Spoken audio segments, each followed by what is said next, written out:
राम राम। कल गंगा दशहरा था, आज निर्जला एकादशी है।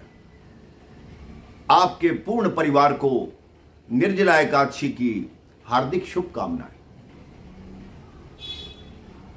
कहते हैं वर्ष में 24 एकादशी आती है, 12 एकादशी कृष्ण पक्ष में और 12 एकादशी शुक्ल पक्ष में। कई लोग पूछते हैं कि यह शुक्ल पक्ष और कृष्ण पक्ष क्या होता है। कृष्ण पक्ष वो होता है जब पूर्णिमा को चंद्र पूर्ण होते हैं, उसके बाद उनका आकार घटने लगता है तो उसे कृष्ण पक्ष बोलते हैं। और अमावस से चंद्र का आकार धीरे धीरे आने लगता है तो उसको शुक्ल पक्ष बोलते हैं। निर्जला एकादशी की महिमा इतनी है कि अगर आप निर्जला एकादशी का व्रत करें, निर्जला एकादशी को रखें, तो आपको 24 एकादशियों का फल इस एकादशी के दिन मिलता है।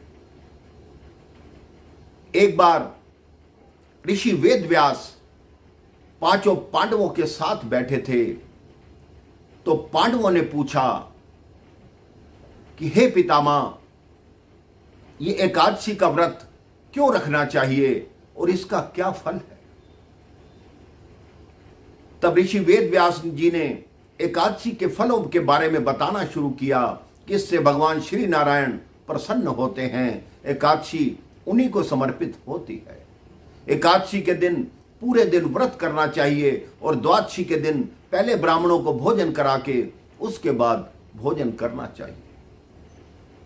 तो भीमसेन ने कहा कि हे पितामह, मैं ये एकादशी का व्रत कभी नहीं रख सकता, क्योंकि मेरी भूख इतनी प्रबल है, मेरे पेट में एक अग्नि जलती है, जब तक उस पर भोजन नहीं पड़ता वो अग्नि शांत नहीं होती। आप कहते हैं कि माह में 2 बार मैं भूखा रहूं, मैं नहीं रह सकता। हां, कोई वर्ष में एक आध दिन हो जिस दिन मैं भूखा रह सकता हूं।